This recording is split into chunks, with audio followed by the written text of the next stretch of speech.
पिता पुत्री के अनैतिक नाजायज गिनोने संबंधों की कहानी है ये, जो कि उस पिता के पुत्र सबसे छोटे पुत्र चंद्रवीर के बयानों के आधार पर है। उसी से इस नाजायज रिश्तों की कहानी का खुलासा हुआ। कानपुर में लाल नगर है, यहीं चंद्रपाल यादव अपने परिवार के साथ रहता था।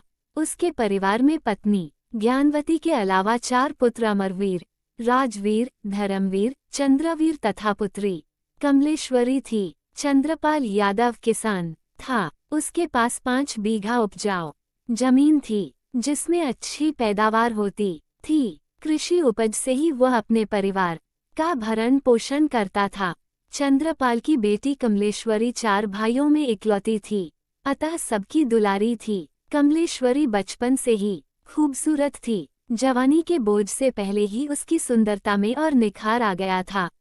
18 वर्ष की उम्र में कदम रखते ही कमलेश्वरी संपूर्ण युवती बन चुकी थी। रूप लावण्य में किसी भी पुरुष की धड़कनों को तेज कर देने का आकर्षण सी था। गांव के मनचले युवकों की नजरें दर्ज कमलेश्वरी के जिस्म पर पड़ने लगी। कथ थी, लेकिन कमलेश्वरी किसी युवक पर को पास न फटकने देती थी। कमलेश्वरी की बढ़ती उम्र से चंद्रपाल चिंतित था तथा उसकी पत्नी ज्ञानवती भी। दोनों ने विचार विमर्श कर जल्दी से उसकी शादी करने का निश्चय किया। चंद्रपाल ने दौड़ धूप की तो उसे जयसिंह पसंद आ गया।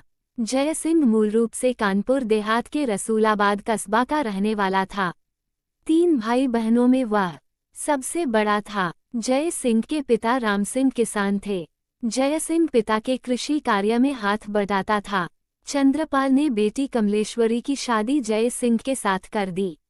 कमलेश्वरी दुल्हन बनकर ससुराल आई तो उसके मन में ढेरों अरमान थे, लेकिन उसके सारे सपने सुहागरात को ही चकनाचूर हो गए जब सुहागसिस पर उसका पति साथ न दे सका और करवट बदलकर सो गया। कमलेश्वरी तड़प कर रह गई। इसके बाद हर रात वही होता जो पहली रात हुआ। जय सिंह कमलेश्वरी के जिस्म से छेड़छाड़ कर उसके जिस्म को जगा तो देता, लेकिन शांत न कर पाता। पति की इस कमजोरी से कमलेश्वरी के मन में पति के प्रति नफरत भर गई। 15 दिन ससुराल में रहने के बाद कमलेश्वरी मायके आ गई। मायके में वह उदास रहने लगी। माँ ज्ञानवती ने उदासी का कारण पूछा तो कमलेश्वरी टाल गई, लेकिन एक रोज ज्यादा कुरेने पर कमलेश्वरी का दर्द जुबान पर आ गया। वह बोली, माँ मेरी तो किस्मत ही फूट गई। इससे तो अच्छा था कि मैं जीवन भर कुंवारी ही रहती, पर ऐसा क्या हुआ मेरी बेटी? ज्ञानवती ने पीठ पर हाथ फिराते हुए पूछा। माँ मेरा पति नामर्द है, मेरा तो जीवन ही बर्बाद हो गया। कमलेश्वरी की बात सुनकर दिया। इन चर्चाओं पर ज्ञानवती ने ये छोड़कर मायके में आकर रहने लगी। ज्ञानवती सन्न रह गई। उसने किसी कहकर विराम लगा दिया कि यद्यपि ज्ञानवती ने बेटी को बहुत तरह बेटी को समझाया, फिर इस गंभीर कमलेश्वरी अब कभी ससुराल नहीं समझाया और ससुराल भेजने की समस्या से अपने पति चंद्रपाल को अवगत कराया। 1 माह बाद जैसे कमलेश्वरी को विदा कराने आया, लेकिन कमलेश्वरी ने ससुराल जाने से साफ मना कर दिया। ज्ञानवती ने भी बेटी का ही साथ दिया और जयसिंह को खाली हाथ लौटा दिया। इसके बाद जयसिंह कई बार पत्नी को लेने आया, लेकिन कमलेश्वरी ने साफ मना कर दिया। कमलेश्वरी मायके में रहने लगी तो गांव में तरह तरह की चर्चा होने लगी। कोई कहता कमलेश्वरी को उसके पति ने त्याग दिया है, तो कोई कहता कमलेश्वरी को ससुराल रास नहीं आई, इसलिए उसने पति का साथ छोड़ जाएगी। कमलेश्वरी का पति नपुंसक है। कमलेश्वरी जवान थी और जवान बेटी माँ बाप की छाती पर मूंग दले कि चंद्रपाल को, अतः वह कमलेश्वरी यह न तो ज्ञानवती को पसंद था और न काफी कोशिश की, लेकिन कमलेश्वरी नहीं मानी और ससुराल जाने से साफ मना कर दिया। अब वह स्थायी रूप से माँ बाप व भाइयों के साथ रहने लगी। का घर बसाने के लिए प्रयास करने लगे। काफी दौड़भाग के बाद चंद्रपाल ने कमलेश्वरी का दूसरा विवाह फतेहपुर के जहानाबाद के चंद्रेश यादव के साथ कर दिया। चंद्रेश कमलेश्वरी से उम्र में बड़ा था और कुरूप भी था, अतः कमलेश्वरी उसे पसंद नहीं करती थी। 2 साल बीतते दोनों में तनाव इतना बड़ा की कमलेश्वरी दूसरे पति को भी जवान हो गए। बड़ा बेटा अमर वीर प्रेम विवाह कर घर से अलग रनिया कस्बा में रहने लगा। दूसरे बेटे धर्मवीर की शादी हुई तो उसकी भी पिता से नहीं बनी, अतः वह पत्नी रजनी के साथ बिल्हौर कस्बा में रहने लगा और तहसील में नौकरी गुजर बसर करने वक्त के साथ चंद्रपाल के बेटे भी चंद्रपाल के साथ पत्नी ज्ञानवती के अलावा बेटी कमलेश्वरी तथा 2 पुत्र राजवीर व चंद्रवीर रहते के आगे के हिस्से में रहता था, जबकि हिस्से में रहता था चंद्रवीर दादांगा स्थित एक ऑटो पार्ट्स बनाने वाली थी। उसे थे चंद्रवीर पत्नी राधा के साथ मकान किसी काम से आती चंद्रपाल उसे रात को बाप अपनी बेटी के कमरे में राजवीर पत्नी रूबी के साथ पिछले चंद्रपाल के मन में खोट था। उसके है चंद्रपाल जैसे व्यक्ति का क्या वासना भरी निगाहों से निहारता क्या करने गया, कहीं कुछ गड़बड़ा अंदर जवान बेटी को पाने की इच्छा भरोसा कुछ भी हो सकता है। वो इसलिए फैक्ट्री में काम करता था जबकि लुभाने ललचाने लगा। वो उसकी अपने मन में उठ रहे शर्मनाक विचारों कुछ देर तक राधा खामोश लेटी राजवीर पिता के साथ कृषि कार्य में हाथ जरूरतों का पूरा ख्याल रखता तथा से जूझती रही। ईश्वर से प्रार्थना करती, सैर सपाटे के लिए जरूरत से ज्यादा रही कि जो दिमाग में ख्याल आ रहे हैं खर्च करता। कभी कभी एकांत में उससे इल्की फुल्की शारीरिक छेड़छाड़ भी कर देता।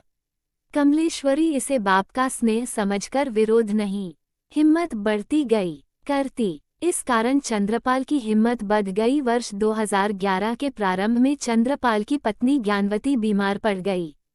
चंद्रपाल ने पत्नी का इलाज कराया, लेकिन वह पत्नी को मौत के मुंह से बचा नहीं पाया। पत्नी की मौत के बाद चंद्रपाल तन्हा जिंदगी व्यतीत करने लगा। उसका दिन तो काम में व्यस्त रहते कट जाता, लेकिन रातें करवट बदलते बीतती।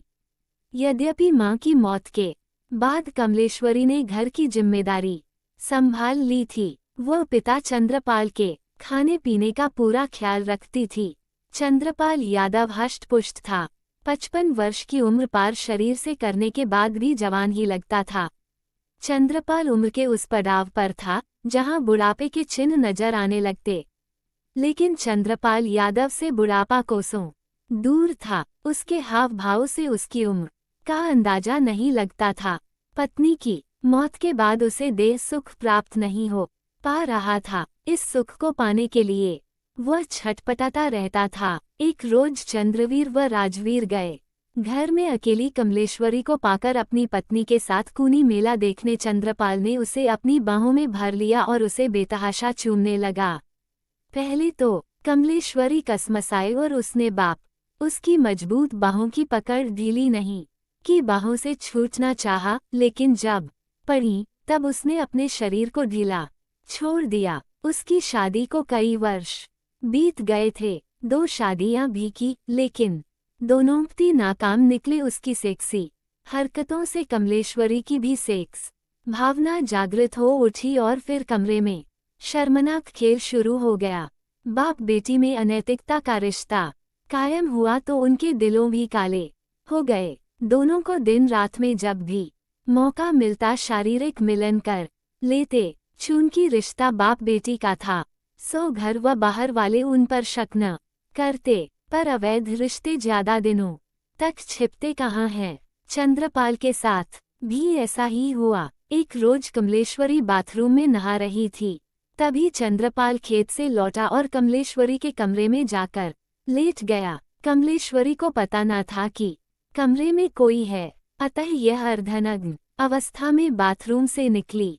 चंद्रपाल की निगाह बेटी के सौंदर्य पर पड़ी तो उसके शरीर का रक्त गर्म हो। एक शाम चंद्रवीर की पत्नी राधा उठा। अपनी जवान बेटी के प्रति उसके की तबीयत खराब थी।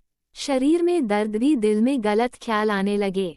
फिर तो था, अतः उसे नींद नहीं आ रही थी। उसकी रातों की नींद व दिन का चैन आधी रात को उसने ससुर चंद्रपाल को कमलेश्वरी के कमरे की तरफ जाते।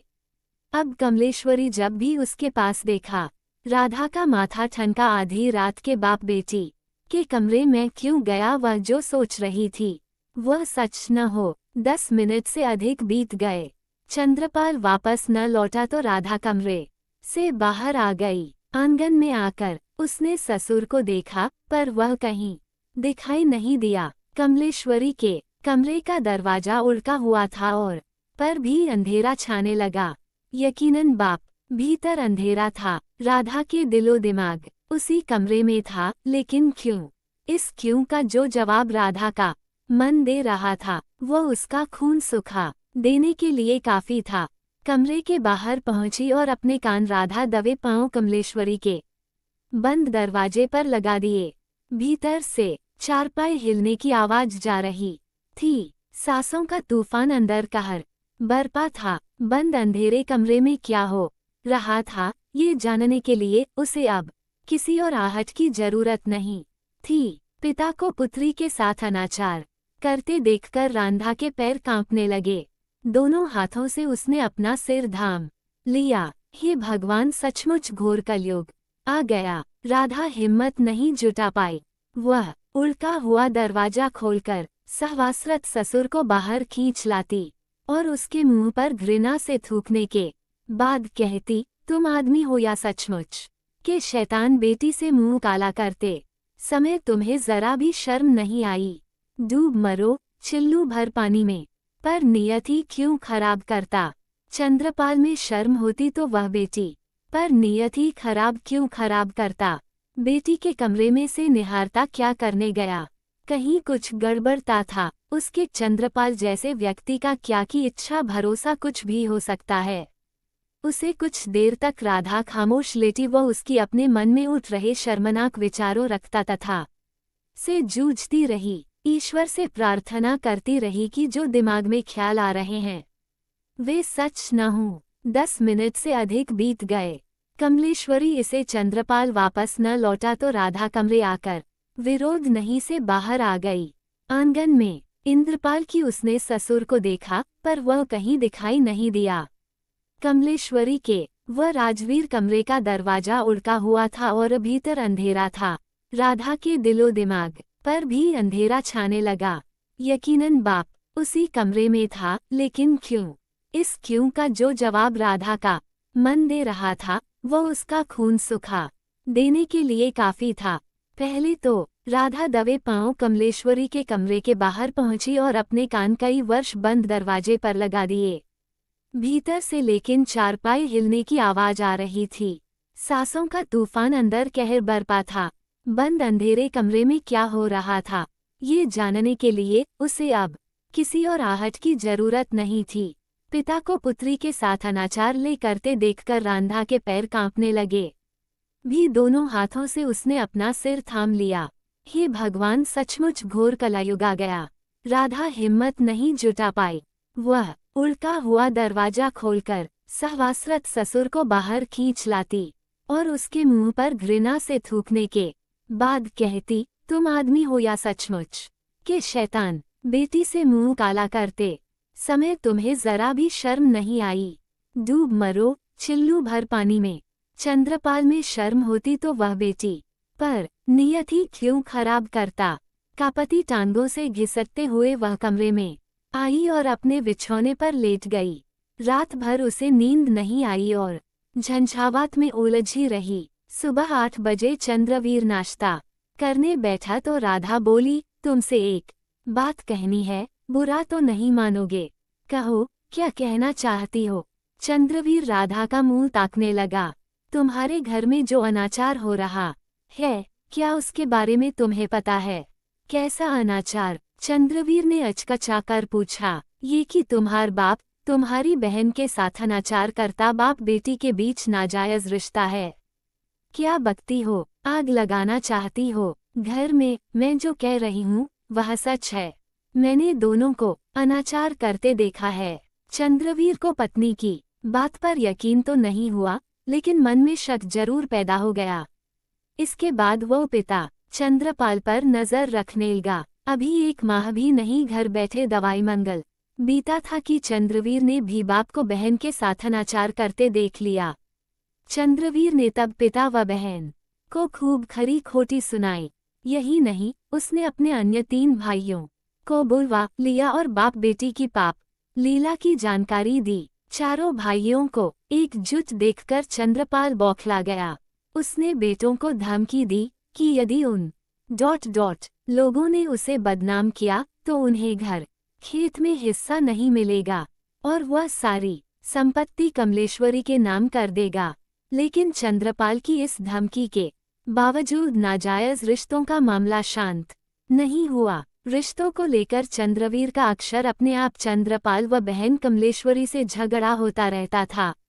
इसका परिणाम ये हुआ कि गांव वालों को ही नहीं बल्कि रिश्तेदारों को भी बाप बेटी के नाजायज रिश्तों की जानकारी हो गई। लेकिन दोनों ने किसी की परवाह नहीं की, पाप लीला करते रहे। अतः चंद्रपाल व कमलेश्वरी को रंगरेली मनाते हुए चंद्रवीर ने देख लिया और वह अपना आपा खो बैठा और उसने पास में पड़ा हुआ बांस का डंडा उठाया और कमलेश्वरी के सिर पर वार करने लगा।